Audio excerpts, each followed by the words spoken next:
혹시 여러 병원을 다녀도 좀처럼 낫지 않는 이명 때문에 고생하고 계신가요? 그렇다면 오늘 영상 꼭 끝까지 시청해주세요. 여러분이 건강에 좋다고 매일 밥상에 올리는 바로 그 음식이 만성적인 이명과 피로, 피부염의 숨겨진 원인일 수 있다라는 충격적인 사실과 해결할 수 있는 방법까지 모두 알려드리도록 하겠습니다.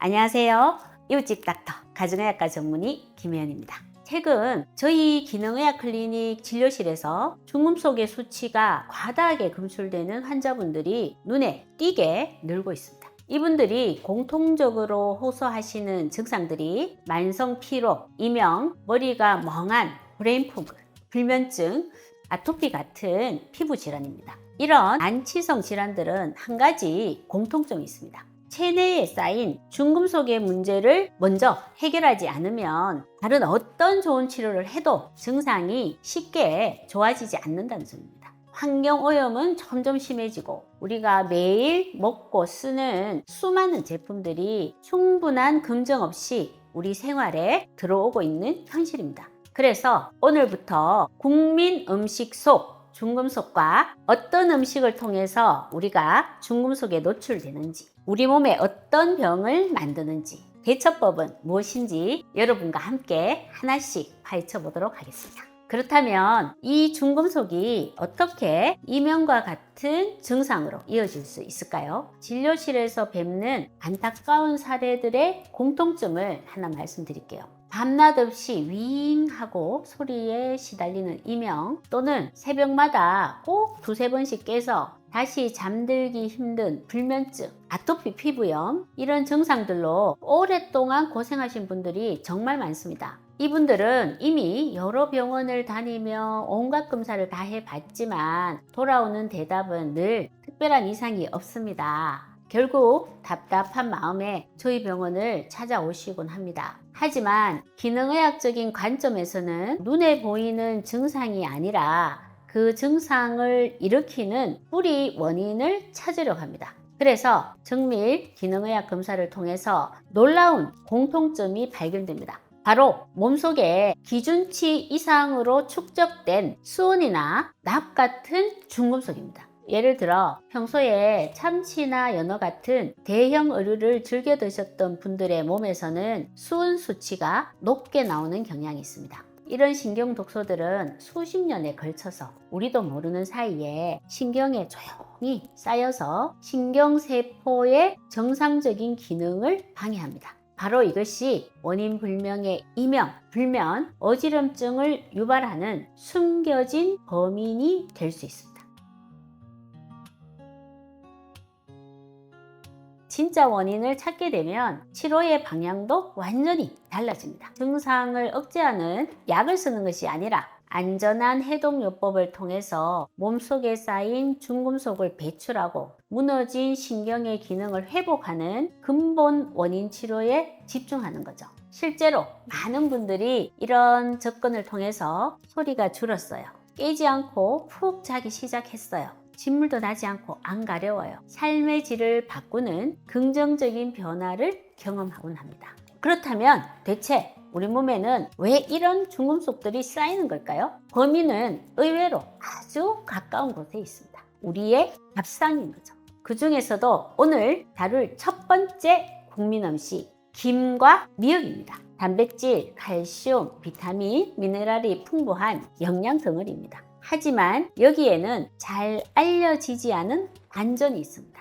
해조류는 바닷물 속의 영양분을 흡수하면서 자랍니다. 이 과정에서 주변 환경 물질을 매우 효율적으로 농축시키는 생물 농축 특성이 하나 있습니다. 이것 때문에 해조류는 바닷속에 유익한 미네랄뿐만 아니라 우리 몸에 치명적인 납과 카드뮴과 같은 유해 중금속까지 자기 몸 안에 수백, 수천 배로 농축시키게 됩니다. 실제로 2022년 시중에 유통되던 한 유명 업체의 김밥김 제품에서 카드뮴이 기준치를 초과해서 식약처로부터 판매 중단 및 회수 조치를 받은 사건이 있었습니다. 2024년 미국 캘리포니아주에서는 한국산 군김 제품이 낙과 카드뮴 노출 위험을 소비자에게 제대로 알리지 않았다는 점이 법적으로 지적되기도 했습니다. 요오드 과다에 대한 문제도 유럽에서는 이슈가 되고 있습니다. 유럽연합의 식품 신속 경보 시스템 RASFF에서는 한국산 김과 미역 제품이 과도한 요오드 함량 때문에 수입이 금지되거나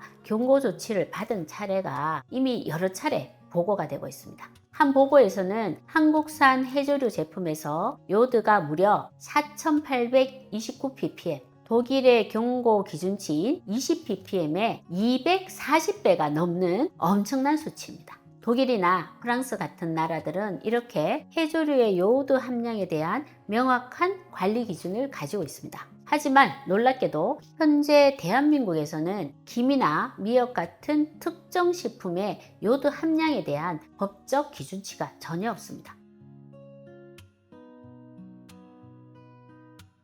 그렇다면 몸에 들어온 중금속과 과다한 요오드가 우리 질환과 어떻게 연결이 될까요? 납은 WHO가 안전한 노출 수준이 없다라고 할 만큼 강력한 신경독소입니다. 뇌와 신경에 쌓여서 신경세포를 직접 손상시키고 집중력의 저하, 기억력의 감퇴는 물론 이명이나 불면증과 같은 신경학적 증상으로 이어집니다. 그 다음은 1급 발암물질인 카드뮴입니다. 우리 몸의 에너지 공장인 미토콘드리아를 망가뜨려서 깊은 만성 피로를 유발하고 면역계를 교란시켜서 아토피 피부염과 알레르기를 악화시킵니다.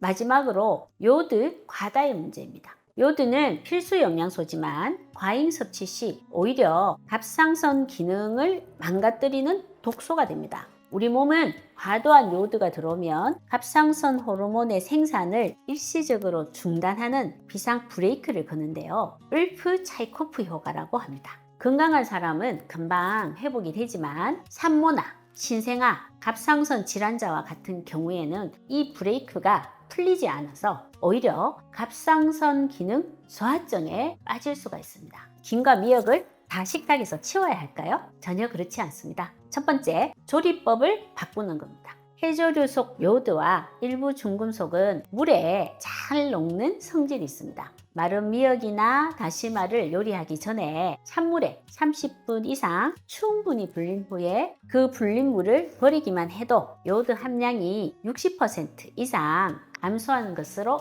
나타났습니다.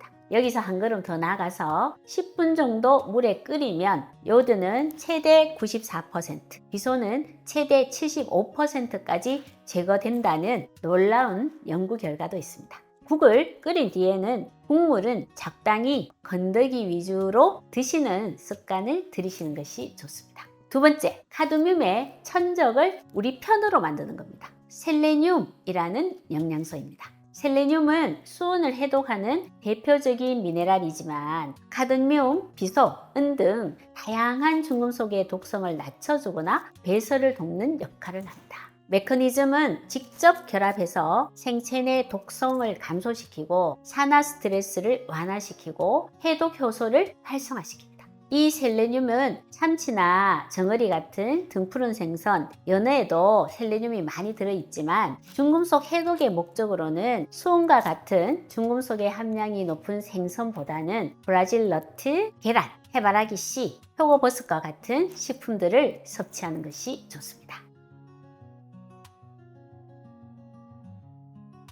오늘 배운 작은 실천, 즉 현명한 조리법과 영양소의 활용을 통해서 여러분의 건강 주권을 되찾고 소중한 밥상을 스스로 지켜나가시길 응원합니다. 지금까지 하이맵 의원 원장 김혜연이었습니다. 감사합니다.